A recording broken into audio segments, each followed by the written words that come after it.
Jemi në vitin 1978. Presidenti Amerikan Jimmy Carter është mjaft i lumtur për çmimin Nobel për paqen. Por konflikti vazhdon në lindjen e mesme, ndërsa Izraeli hyn ushtarakisht në Liban.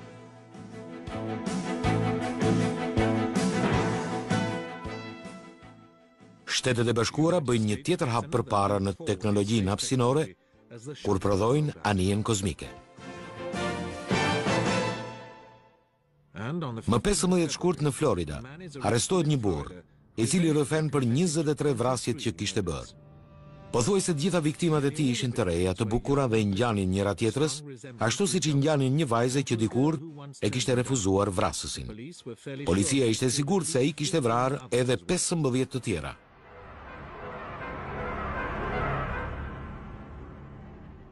Më 15 janar 1978, një studente ishte gjetur e përdhunuar, e rrahur dhe mbytur në Tallahassee në konviktin e femrave Chi Omega. Ajo quhej Margaret Bowman. Në një dhomë pranë saj gjendej Liza Livy, edhe ajo e vdekur. Ajo ishte rrahur egërsisht. Gjithashtu në të njëjtin konvikt ishin rrahur edhe 2 vajza të tjera, por ato kishin mbijetuar. Ato ishin Karen Chandler dhe Kathy Kleiner. 90 minuta më vonë, Carol Thomas u dhunua në shtratin e saj nga i njëjti burr. 3 javë më vonë, në Lake City, u zhduk një nxënëse 12 vjeçare. Trupi i Kimberly Leachit u gjet në një lumë 2 muaj më vonë.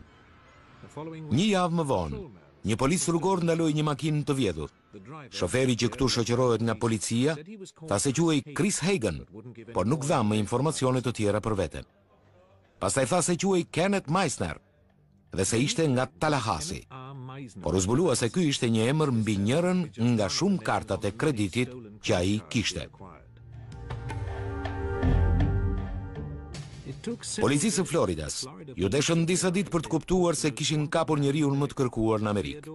Theodore Robert Bundy. Ai fshihej pasi ishte arratisur nga burgu i Aspenit në Colorado gjatë kohës që hetoi për vrasjen e një vajze tjetër bukuroshe.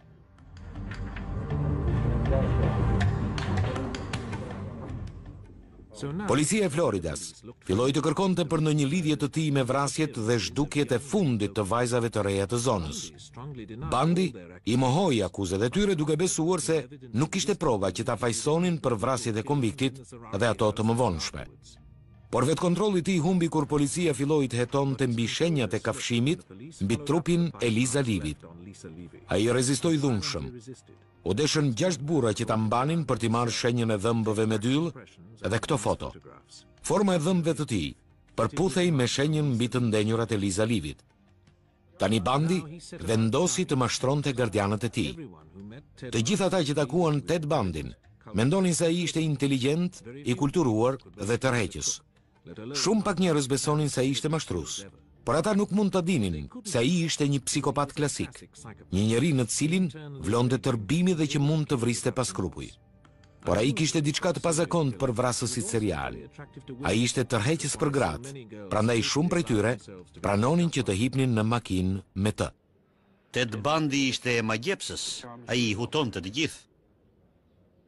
Ai është i matur dhe karizmatik. Ai ishte një njeri i këndshëm, i sjellshëm dhe tërheqës. I lindur jashtë martese në Filadelfia, në vitin 1946, Bundy ishte një fëmijë inteligjent, por i vetmuar. Në Universitetin e Stanfordit, ai u lidh me një vajzë që kishte flokë të zeza dhe të ndara në mes. Por ajo e la, duke thënë se ai ishte i papjekur emocionalisht. Sipas shumë psikiatrëve, kjo ishte shkëndija që shkaktoi reagimin e Bundyt. Pothuajse të 40 vajzat që u zhdukën më vonë, pasi ishin takuar me Ted Bundyn, kishin flokë të zeza, të ndara në mes.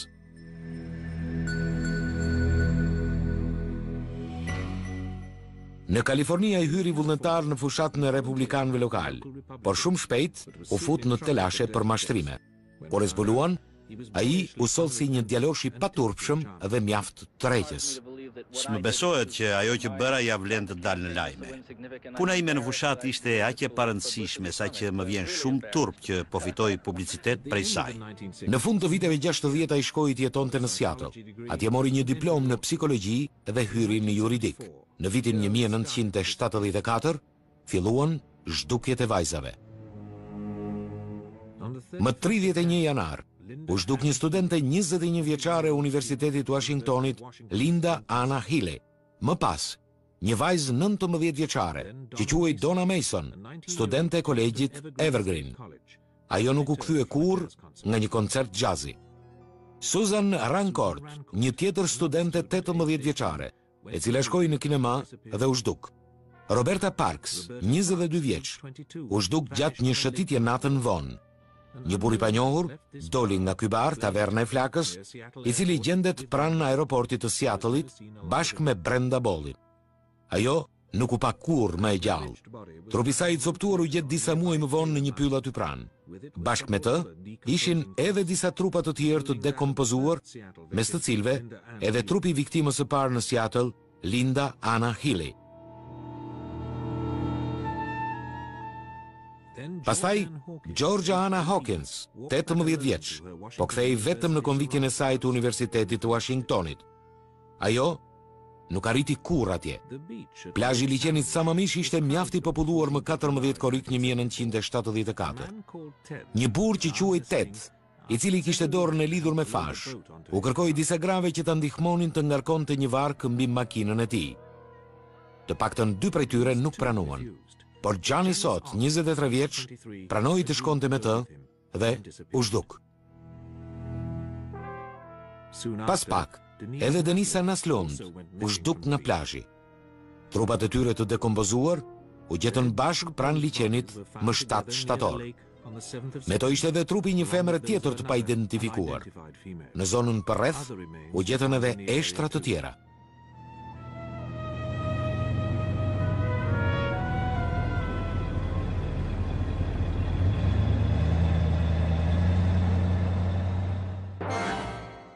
Por tani policia kishte një gjurmë që mund të ndiqte. Disa vajza nga plazhi e mbanin mend atë burr. Policia nxori një identikit që ishte vërtet i saktë. Shumë femra të tjera shkuan në polici kur pan atë identikit. Edhe ato treguan se u ishte afruar një burr me krahun e fashuar.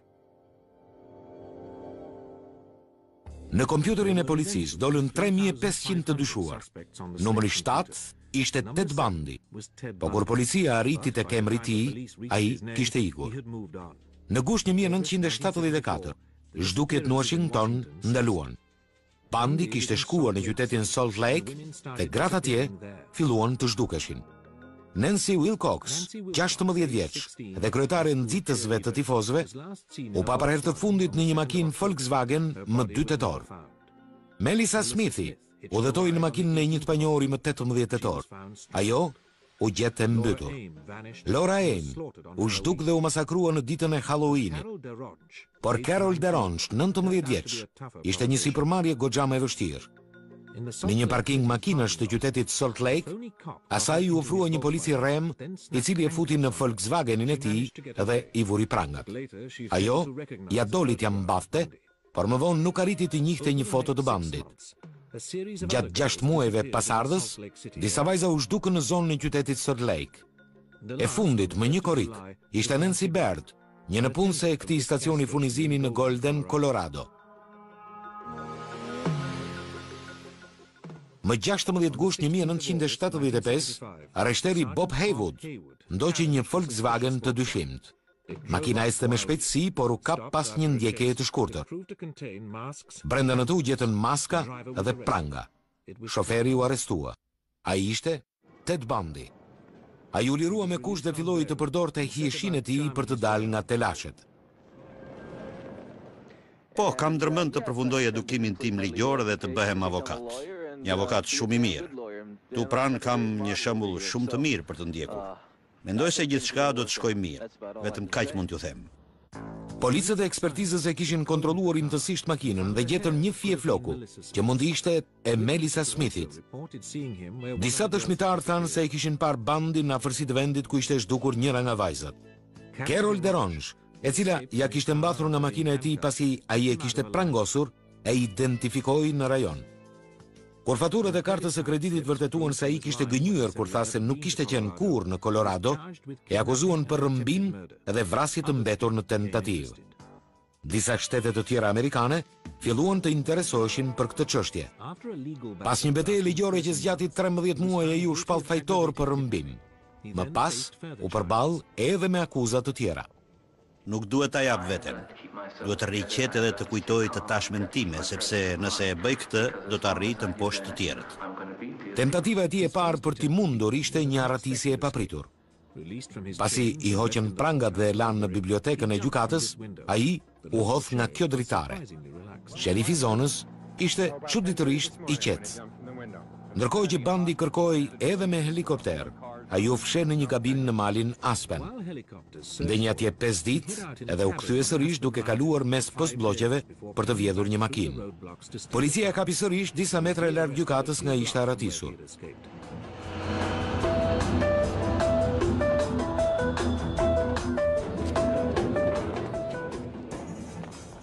Tani Bandi u dobësua. Deri në fund të vitit 1977, ishte holluar mjaftueshëm sa t'ia mbafte edhe një herë tjetër. Këtë herë përmes një vrime që hapi në tavanin e qelisë së tij.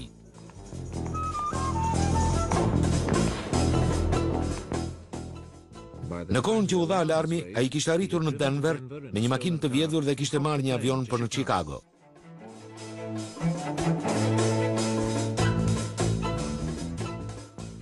Nga atje fluturoi për në Florida, ku nevoja për të vrarë e mundi. Pak kohë pas vrasjeve në Tallahassee dhe Salt Lake, ai u kap në një makinë të vjedhur. Pavarësisht gjurmës së kafshimit, prokuroria kishte frikë se kjo nuk ishte një çështje e sigurt. Ata i ofruan një marrëveshje.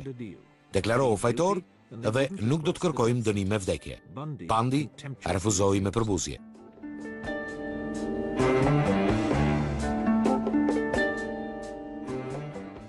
Ai u ankua gjatë seancave dëgjimore para gjyqit se ekipi i mbrojtës nuk e kishte përfshirë gjatë përgatitjeve të çështjes. Ky gjyq është i sigurt dhe jam jashtëzakonisht i bindur se ti ke avokatin mbrojtës më të mirë, se kushdo i akuzuar tjetër që ka dalë para gjyqit në shtetin e Floridas. Pavarësisht nga kjo, Bandi nguli këmbë që të mbrohej vetë. Atëherë gjyqit i duhej të vendoste nëse ai ishte i shëndetshëm mendërisht për ta bërë këtë.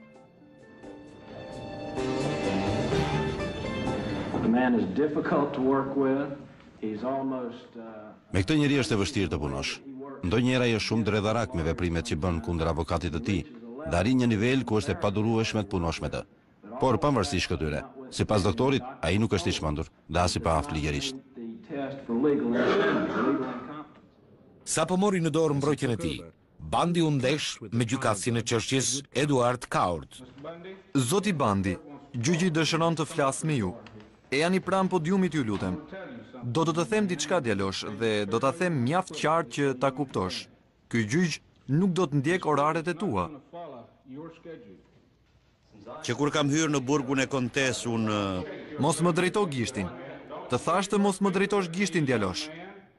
Bandi ishte ankuar se nuk e kishte lënë të futej në bibliotekë për të përgatitur mbrojtjen e tij dhe vazhdonte me taktika vonimi.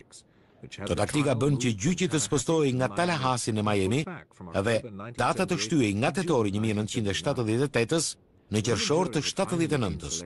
Kur më në fund u zgjodh juria, Bandi fitoi disa pikë duke arritur që të hiqte nga provat e gjyqit dosjen e tij penale dhe dëshmitë e tij të regjistruara. Polici që e kishte arrestuar tregoi se Bandi i kishte rezistuar arrestit dhe kishte arritur t'i hiqte pistoletën nga dora. Më pas, polici tregoi se çfarë tha Bandi kur u nënshtrua. Gjatë rrugës për në rajon ai tha disa herë se do të kishte dashur që unë ta kisha vrarë. Gjithashtu më pyeti do t'i qelloja nëse ai do t'ja mbante nga rajoni? Fal mësimeve që kishte marrë në Universitetin e Jurisprudencës, Bandi u tregua i qetë dhe profesionist. Mund të përshkruani se çfarë pat kur ngritët mbulesën? Jeni i lirë të përmendni sa më shumë detaje që ju kujtohen. Kishte shumë gjak rreth kokës së saj, në flokët e saj dhe mbi mure. Rreth qafës kishte diçka që dukej si një çorape najloni grash. There was what appeared to be a nylon stocking netted around her neck. Nuk ju kujtohet të keni parë gjë tjetër veç gjakut? Kjo është dëshmia juaj? Kjo është ajo që mbani mend ju? Po, kaq mbaj mend. Bandi deklaroi se provat e prokurorit mund të shpjegoheshin mjaft lehtë. Maskat që u gjetën në makinën e tij përdoreshin për ski. Tubat metalik nuk ishin armë, por pjesë të makinës së tij. Çorapet e najlonit nuk ishin për të mbytur njeri, po për t'i veshur.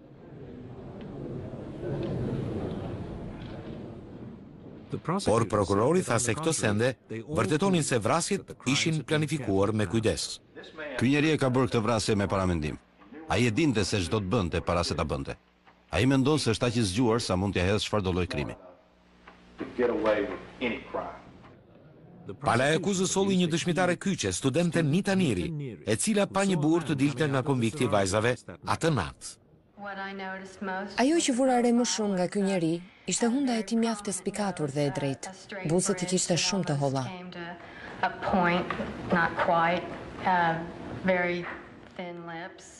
Ishte ora 3 e mëngjesit. Ai kishte veshur një kapele të zezë dhe mbante në dorë një shkop druri.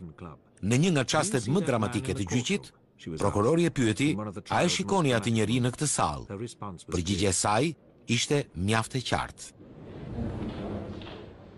Kjo ishte mjaft dërmuese, por goditja e fundit ishte kafshimi kafshëror mbi trupin e Liza Livit. I akuzuari Teodor Robert Bandi ishte ai që la ato shenja kafshimi mbi të ndenjurat e Lisa Livit. For leaving those bite marks on the buttocks of Lisa Livit. Bandi deklaroi se ajo nuk ishte forma e dhëmbëve të tij, por provat e dhëmbëve ishin dërmuese. Duke ditur që ky ishte një çast kritik, ai doli në bankën e dëshmitarit për ta mohuar. Si quheni ju lutem? Teodor Robert Bandi. Kur ju arrestuan më 15 shkurt 1978, e kishit të ciflosur dhëmbin tuaj të djathtë prerës? Jo, nuk ishte i ciflosur. I përdori të gjitha marifetet e tij për të dobësuar provat. Provat e akuzës tentojnë të provojnë se dhëmbët e mi përputhen me shenjat, por kjo nuk është e vërtetë. Could not or did not make those marks. Plotësisht i ndërgjegjshëm për rëndësinë e kësaj pike, prokurori solli një tjetër ekspert, dëshmia e të cilit ishte dërmuese kur i kërkuan të bënte një koment për deklaratat e Bandit. Sipas mendimit tim, vetmja palë dhëmbësh që mund të kishte shkaktuar karakteristikat e modelit të kafshimit në foto është numri 2. Modeli i dhëmbëve të zotit Bandi? Po.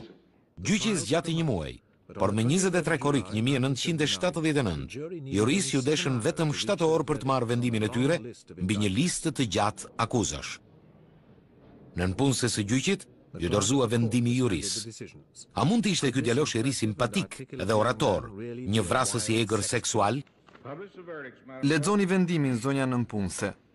Në rrethin e dytë gjyqësor të kontesë së Floridës, çështja numër 78670. Ne, juria e kontesë së Floridës, më datë 23 korrik 1979, shpallim të akuzuarin Teodor Robert Bandi për të gjitha akuzat mes të cilave edhe vrasje të shkallës së parë të Liza Livit, fajtor me vendim unanim. Vendimi ishte fajtor. Tani gjithçka që Bandi mund të bënte ishte të përpiqej të shmangte dënimin me vdekje. Me paturpsinë e tij të zakonshme. Ai tha se nëse e dënonin me vdekje, kjo do ta ulte gjyqin në nivelin e një vrasësi. Nuk po ju kërkoj mëshirë, sepse më duket absurde të ju kërkoj mëshirë për diçka që nuk e kam bërë. Ndërkohë që nëna e Bandit dëgjonte, gjykatësi nuk hezitoi as pak për të dhënë dënimin me vdekje. Ajo u godit disa herë në kokë. Kishte një çorape rreth qafës, e cila e mbyti duke shkaktuar vdekjen e saj. Kafshimi ishte i ligë, i ulët, i mbrapsht dhe i tmerrshëm. Urdhëroi që në një datë e cila do të vendoset më vonë, ju të ekzekutoheni me rrymë elektrike. Nëse kjo rrymë nuk ju vret menjëherë, elektriciteti do të vazhdojë të kalojë përmes trupit tuaj derisa të vdisni. And such current of electricity shall continue to pass through your body until you are dead. Megjithatë, gjykatësi Eduard Kaurt lavdëroi shumë performancën e tij në gjyq. Për këtë gjyq është një tragjedi të shoh një humbje të tillë. Ti je një djalë i ri dhe i zgjuar. Do t'ishe bërë një avokat i shkëlqyer dhe mua do të më kishte pëlqyer që të shihja si të atill në këtë sallë, por ti more një drejtim tjetër. Ai u largua nga gjyqi i Floridas si i dënuar dhe u dërgua në Orlando për një gjyq tjetër. Këtë herë për vrasjen e nxënëses së shkollës, Kimberly Leach. Në një skemë të jashtëzakonshme gjatë kësaj seance, ai thërriti për dëshmuar të dashurën e tij, Carol Boone, dhe i kërkoi që të martoheshin. Do të martohesh me mua? Atëre, unë martohem këtu me ty. Faleminderit. Ajo pranoi dhe ata u bën me një vajzë gjatë viteve të apeleve të tij. Por gjestet ekstravagante nuk mund të influenconin vendimin e gjykatës.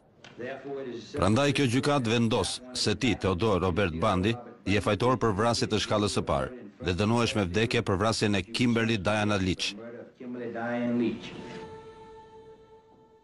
Apelet e Bundit vazhduan edhe për 9 vjet.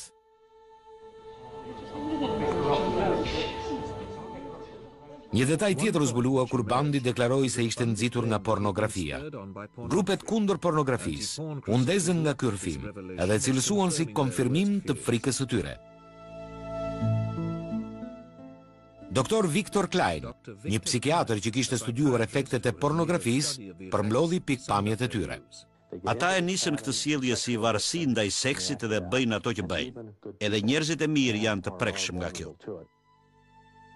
Por avokati John Weston mori një qëndrim më të ashpër. Me këtë Bundy po përpiqet të thotë se e detyroi djallit ta bënte. Zyrtarët e policisë filluan spekullimet mbi numrin e grave që mund të kishte vrarë Bundy. Unë mendoj se ai ka vrarë më shumë se 100 gra. Kur dështoi apeli i tij i fundit, Bundy u përpoq të vononte ekzekutimin e tij duke filluar të rrëfej. Nëna e tij u shkatërrua. Ne nuk duam të besojmë se këto gjëra kanë ndodhur, por duket sikur të paktën disa nga ato kanë ndodhur. Në rast të kundërt, ai po gënjen. Po pse duhet i shpik këto histori? Kur edhe kjo taktik dështoi, ai filloi të kërkonte mëshirë. Unë po flas për diçka që po shkon përtej ndëshkimit. Kjo është ajo që njerëzit duan për mua. Ata duan që të shkojnë përtej ndëshkimit, sepse nuk ka asnjë mundësi që vrasja ime t'i kthej ato fëmijë të bukur tek prindrit e tyre, apo të qetësoj dhimbjen.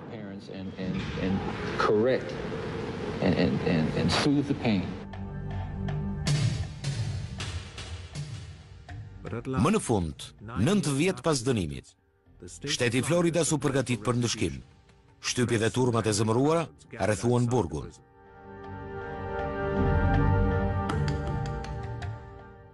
Në orën 7 të mëngjesit, në datën 24 janar 1989, Ted Bundy shkoi drejt karriges elektrike.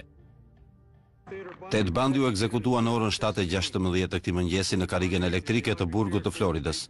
Ai u ekzekutua për vrasjen e 12 vjeçares Kimberly Leach nga qyteti i Salt Lake i Floridas. Një dëshmitar zyrtar përshkroi çastet e tij të fundit. Ted Bundy ishte shumë i tronditur kur u sol në dhomën e ekzekutimit. Ju desh ndihmë të qëndronte në këmbë. Kur e ulën në karrige dhe filluan ta lidhnin, ai filloi të merrte veten. Nëse duhet ta përmbledh me 2 fjali se si ndihej ai, ato do të ishin: forca, t'i japim fund. Pas ekzekutimit, makina e funeralit nxori trupin e tij jashtë burgut mes një turme të ngazëllyer.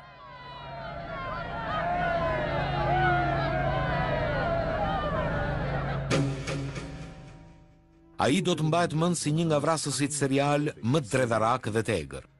Ai ishte modeli i personazheve filmik, si Hannibal Lecter në filmin Heshtja e të pafajshmëve. Në ditët e tij të fundit, ai na la disa fjali për të cilat të mendohemi. Unë jam biri i bushtrës më zemërgur që do të takoni ndonjëherë. Shumë njerëz luftojnë me një mekanizëm që quhet faj. Unë nuk ndjej faj për asgjë. Më vjen keq për njerëzit që ndjejnë faj. Nuk përmbahesha dot. E harxoja kohën duke u përpjekur që jeta ime të dukej normale, por ajo nuk ishte e tillë. Gjatë gjithë kohës, mund të ndjeja forcën që rritej brenda meje. Unë jam i sëmur. Nuk mund të jetoj më. Dhe tani e di këtë.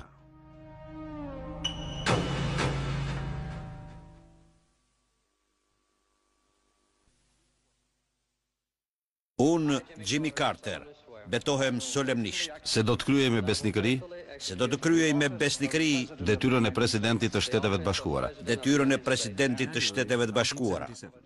Janar 1977, Jimmy Carter bën betimin si presidenti i Shteteve të Bashkuara, duke premtuar një fillim të ri pas gjyqjeve të Watergate-it dhe dorëheqjes së Richard Nixonit. Por lufta e ftohtë ishte akoma e ndezur, ndërsa presidenti rus Brezhnev shikonte trupat ushtarake që parakalonin në sheshin e Kuq. Në Britani, turmat gëzonin teksa vendi festonte 25 vjetorin në pushtet të mbretëreshës.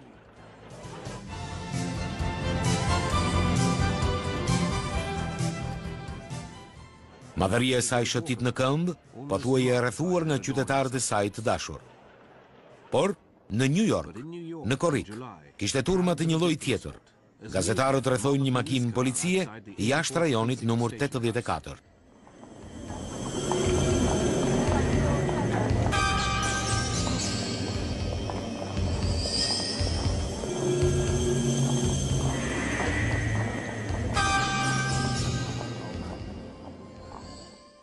Arsyeja ishte kapja e një të dyshuari që dukej sikur ishte nga vrasësit më të çuditshëm që kishte terrorizuar këtë qytet.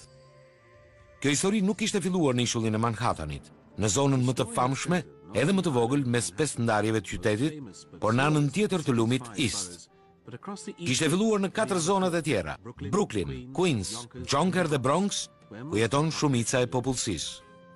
Në këto rrethina të qeta dhe të rregullta, një burr, të cilit në fillim ju vu nofka vrasësi me kalibër 44 dhe më pas djali Semit, krijoi një vit terrori. Ndërkohë që Bronxi jugor ishte bërë i njohur si zonë e nxehtë të krimi, më në veri kishte zona më të qeta ku qytetarë që i bindeshin ligjit, shumica e cilëve me përjardhje italiane, qëndronin në verandet e tyre dhe i kalonin netët e nxehta të verës duke biseduar. Në orën 1 të mëngjesit të datës 29 korrik 1976, 2 adoleshente, Donna Lorea dhe Jody Valente, ishin në një makinë duke i uruar natën e mirë njëra tjetrës. Ndërsa hapi derën për të dalë jashtë, Donna u përball me një burr i cili nxori një pistolet. Një plumb e goditi vajzën në qafë, ndërsa plumbi i dytë e goditi Jodyn në kofsh. Donna vdiq rrugës për në spital. Jody e përshkroi agresorin e tyre si mashkull, rreth 30 vjeç dhe me flokë të zeza dhe kaçurela. 12 javë më vonë ndodhi një tjetër tentativë për vrasje në lagjen e qetë të Queensit. Një çift porinte në makinën e tyre, kur një burr i armatosur hapi zjarr mbi ta. Një plumb goditi dhe plagosi rënd pasagjerin mashkull me flokë të gjata, i cili dukej si grua nga mbrapa. Një muaj më vonë, sërish në Queens, 2 vajzë të tjera adoleshente u plagosën nga disa të shtëna. Në të dyja rastet, viktimat ishin të sigurta se agresori i tyre kishte flokë të gjata edhe me ngjyrë të hapur, prandaj policia nuk i lidhi këto raste me vrasjen e Donna Loreas. Vrasja tjetër në Queens, më 30 janar 1977, i mori jetën 26 vjeçares Christina Freunz. Ajo kishte shkuar të shihte filmin Rocky me të dashurin e saj dhe po qëndronin në makinën e tij rreth mesnatës kur plumbat erdhën nga dritarja e pasagjerit.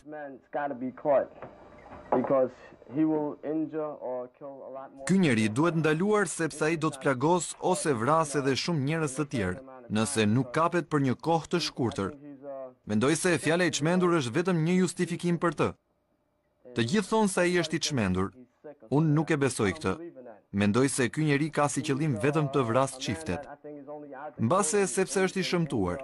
Mbase është ndonjë psikopat që nuk duron dot të shohë çifte bashk. Mbase atë e ka refuzuar ndonjë grua dhe ai nuk e duron dot këtë fakt.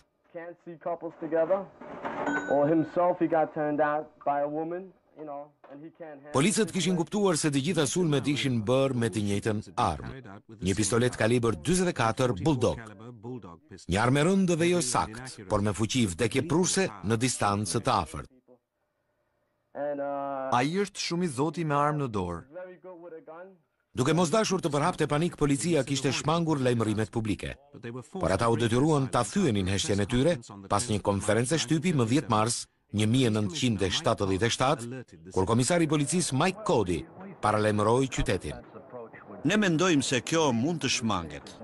Siç është shkruar në gazeta apo transmetuar në televizione, djemt dhe vajzat e reja nuk duhet të qëndrojnë për shumë kohë në një makinë të parkuar diku, sidomos në vendet e errta dhe natën vonë.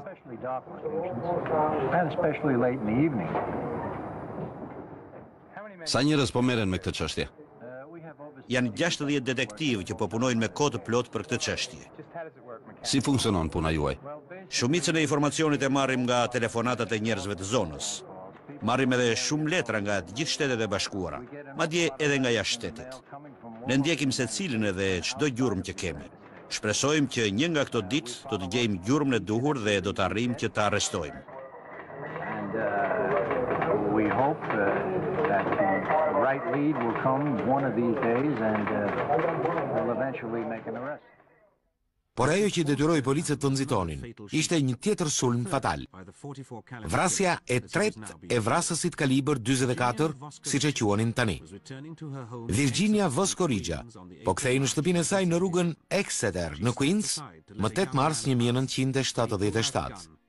Ajo hapi rrugën për të lënë të kalonte një djalë të ri, por ai nxori një armë dhe e vrau. Plumbat ishin qelluar nga njëjta armë e vrasjeve të tjera.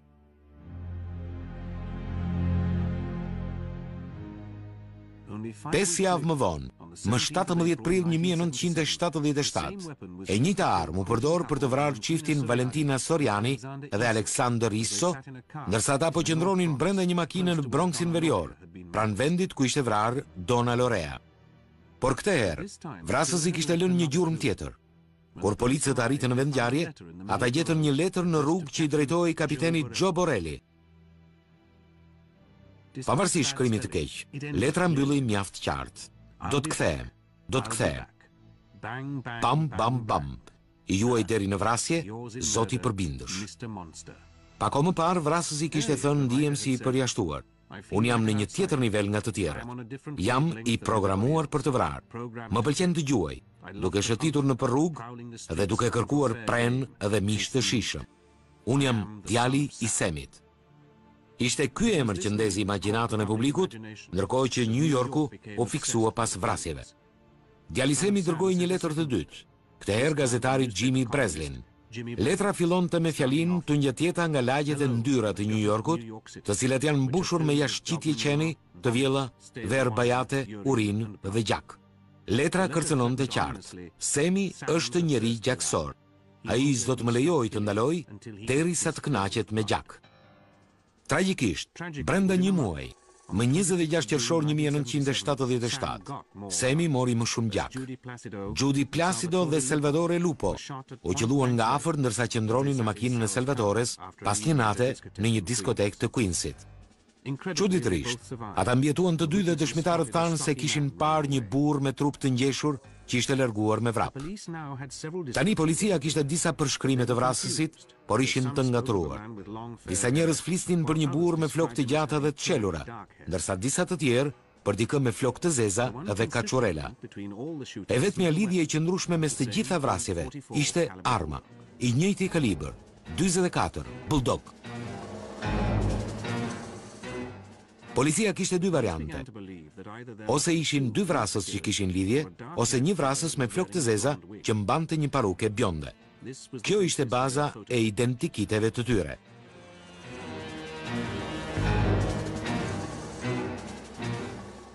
Kurthi e rreth vrasësit po ngushtoi, por jo para se djali i Semit të qellonte edhe një çift tjetër. Stacy Moskovich dhe Bobby Violante ishin në takimin e tyre të parë. Ata shkuan në një kinema për të parë filmin New York, New York, dhe pastaj për të ngrënë. Më pas filluan të bisedonin në makinën e Bobit në orën 1:45 të mëngjesit, në një llampë rruge në rrugën Shore Park, pranë këndit të lojrave të Coney Islandit. Djali i Semit i pa të putheshin dhe hapi zjarr. Stacy u godit në kokë dhe vdiq të nesërmen. Bobby u qellua në fytyrë dhe u verbua.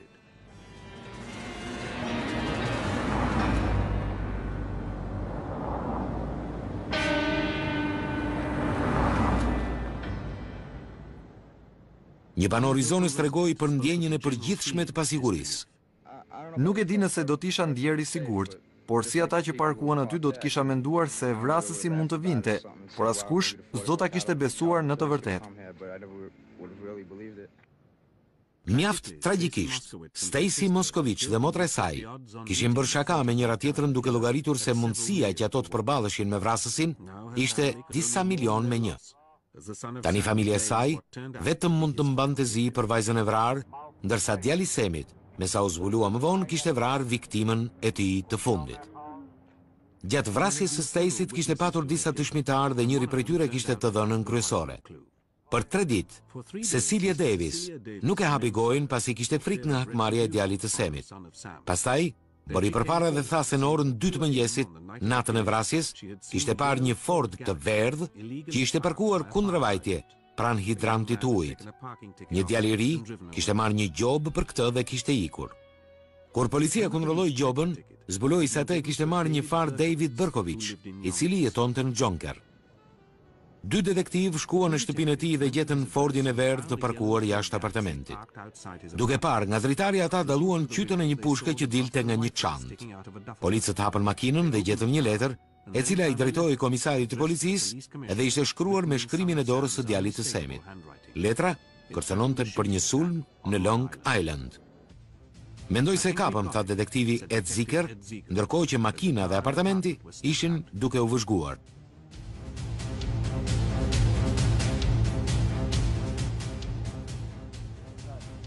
Gjashtë orë më vonë, një djalë i ri bullafiq me flokë të zeza doli nga apartamenti dhe u fut në makinë. Policët vënë përpara dhe i thanë të mos lëvizte.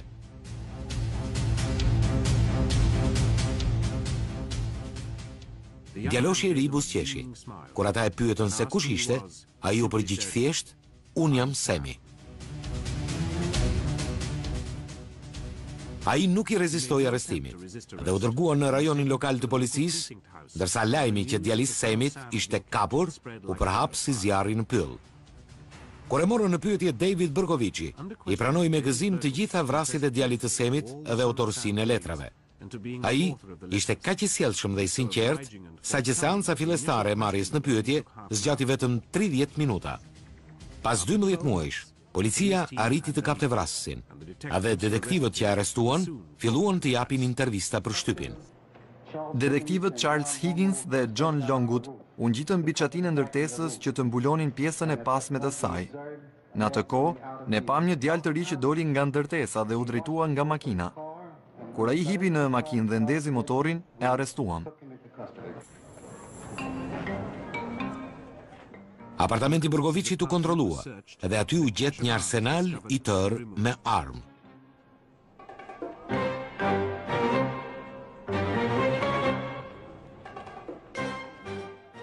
Pastaj në ndërtesë hyri shtypi dhe fqinjët e habitur mund të shprehnin çudinë dhe tronditjen e tyre që kishin jetuar kaq pranë djalit të Semit.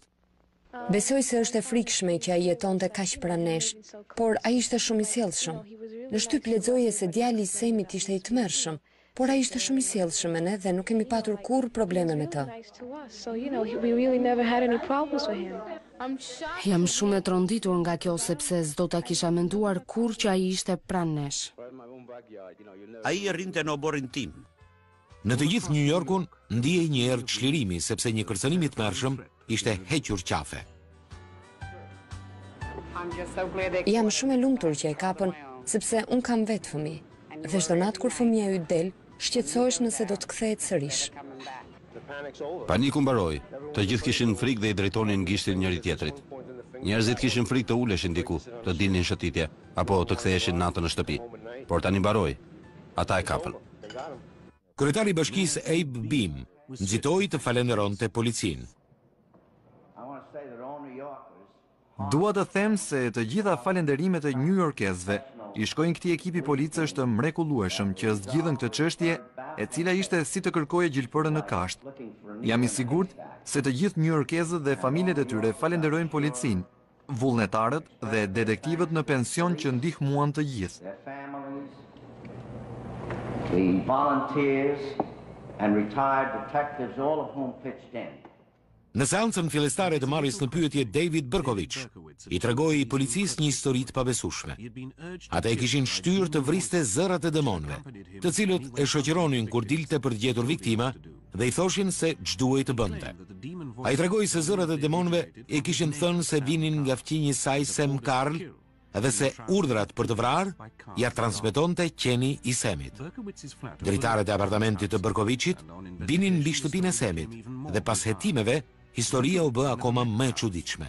Berkoviçi nuk ishte takuar kurrë me Semin, por ai kishte shkruar letra ku ankoi për angullimat e qenit të tij, një labrador i zi. Shtypi u derdh mbi familjen e njeriu të pafajshëm, për të cilin Berkoviçi thoshte se ishte babai i tij nga ferri, por gazetarët nuk u kënaqën aty. Policia mund t'ju informoj për gjithçka dhe me sa di unë ata do të bëjnë një deklaratë. Mund të telefononi në zyrën e shefit të policisë. Mund të flasim me zotin Sem? Jo, zoti Sem i është kërkuar të mos flas me shtypin dhe të mos bëj asnjë koment, dakord? Spekulimet u nxitën nga zbulimi se dikur shtëpia e Semit ishte sulmuar me bombë dhe se qeni i tyre i zi ishte qelluar. Berkoviçi i pranoi të dyja këto krime dhe deklaroi se fakti që qeni mbjetoi tregonte se brenda tij ishte një djallë. I lindur më 1 qershor 1953, David Berkoviç ishte fëmia i padëshiruar i nënës së tij me një biznesmen të martuar. Ai u adoptua pas lindjes nga Nathan dhe Perla Berkoviç. Për Davidin 13 vjeçar, vdekja e Perlës nga kanceri ishte një tronditje e tmerrshme. Akoma më keq, ishte tradhtia që ai ndjeu kur Nathani u martua sërish në vitin 1971.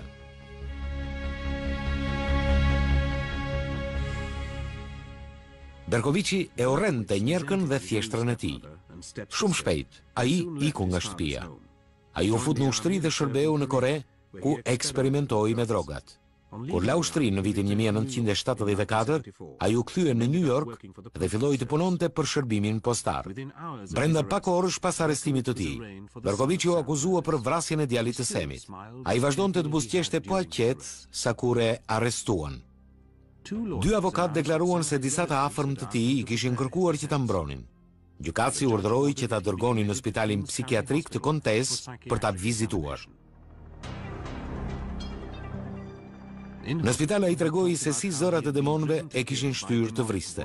Doktorët vunë në re ndjenjën e tij të paprishtatshmërisë dhe frustracionin seksual.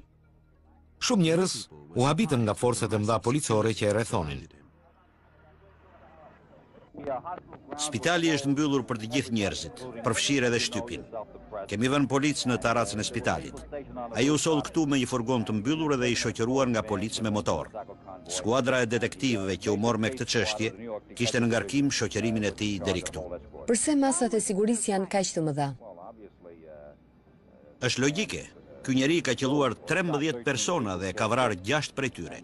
Ka mundësi që ai të tentojë t'ia mbath, apo dikush mund të përpiqet që të hakmerret ndaj tij. Ai duhet të ruhet. Ai ka të drejtat e tij civile dhe sipas tyre, ai duhet të mbrohet. Ai ka të drejtë të gjykohet dhe ne do të sigurohemi që kjo të ndodhë. Ndërkohë, departamenti i policisë po shfaqte disa nga armët që u gjetën në apartamentin e tij, bashkë me disa poema me shkrimin e djalit të Semit.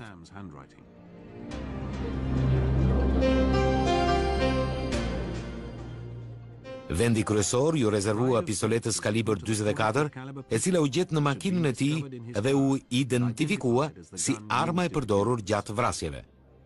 Tani u zbulua edhe fakti se përveç familjes së Semit, Berkoviçi kishte shkruar edhe letra të tjera anonime. 2 prej tyre ishin dërguar një oficer i policie që quhej Craig Glassman, i cili jetonte në të njëjtin blok apartamentesh me të. On July 13th, a second letter was received by myself through the mail. Më 13 korrikun mora një letër të dytë përmes postës. Ishte i njëjti njeri që kishte shkruar letrën e parë. Por në letrën e dytë ai më drejtoi me grada. Komandanti im Craig Glassman, apo Reshteri Glassman. Kjo më bëri të besoj se duhet ishte dikush që më kishte parë të veshur me uniformë.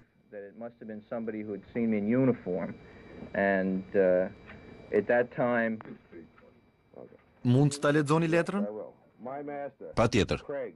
Mjeshtri im Craig, ti do të ndëshkohesh Craig. Si guxon të më nxjerrësh në mes të natës që të bëj punën tënde? Të premtoj se bota do të përshtyjë mbi ty dhe nënën tënde.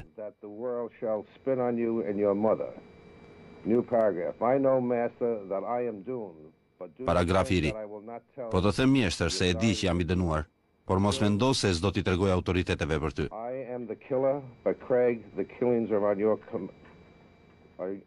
E vërtet, unë jam vrasësi, por vrasjet bëhen me urdhërin tënd. Unë do të shoh kur ti je lakurish në karrikën e gjykimit. Mbi dënimin tënd bota do të ngrihet të festojë. Ata do të bërtasin se kregu i lig vdiq. Rrugët janë mbushur me gjak, Glassman, sipas kërkesës tënde. Firmosur, vëlla yt. Një letër e cila ishte për Sam Carlin, ju dërgua gabimisht familjes Kasara, të cilët u përpoqën të lajmëronin policinë, por pa sukses.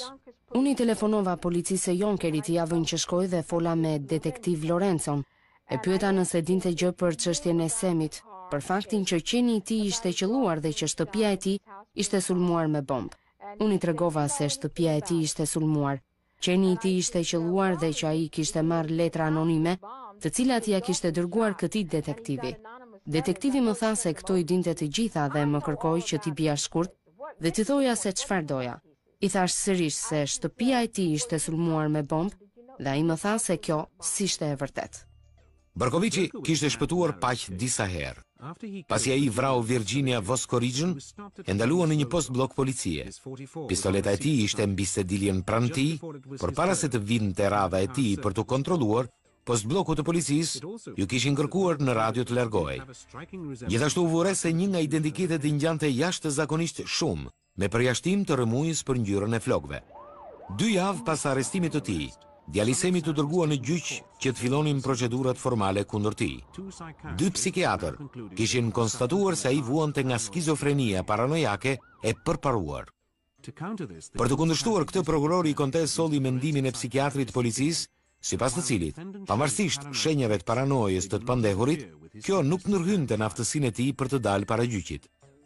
Avokati i Bergovicit, Mark Heller, bëri një deklaratë fillestare për pafajësi dhe deklaroi se do të përdorte çmendurinë si taktik mbrojtjeje. Ai vuri në dyshim faktin se djali Semi do të kishte një gjyq të drejtë. Kam lexuar se ky rast është krahasuar me rastin e Jack Karriepsit. Mendoj se ka shumë dyshime serioze për faktin nëse gjyqi i tij do të jetë i drejtë apo jo. Tani i gjithë diskutimi ishte nëse Berkovici ishte në gjendje të dilte para gjyqit. Një avokat tha se nuk do të pranonte ta shpallte fajtor nëse ai vazhdonte të fliste për demon, pasi kjo i vinte damkën e të shpendurit. Por gjykatësi Joseph Corso kishte një pikpamje tjetër dhe shpjegoi pse mendonte se gjyqi duhej të vazhdonte. Mendoj se ai është në gjendje të dalë para gjyqit tani, se si ishte në kohën kur ka kryer krimet, gjë që do të kërkonte shpalljen e tij si të çmendur, unë nuk e kam pranuar. Mbritja në gjyq e djalit të Semit ishte spektakolare. Duke qenë se policia kishte frikë nga zemërimi i publikut, e sollën në gjyq me një furgon të blinduar. Gjykata e lartë e New Yorkut ishte blinduar nga prania masive e forcave policore.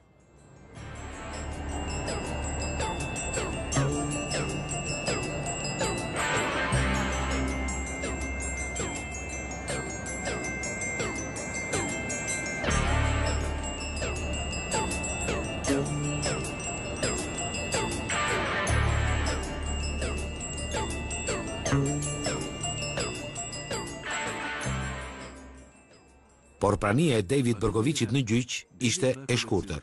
Ai u deklarua fajtor. Mendimi i psikiatrit të mbrojtjes për çmenduri u pranua dhe kërkesa për një gjyq të plot u tërhoq.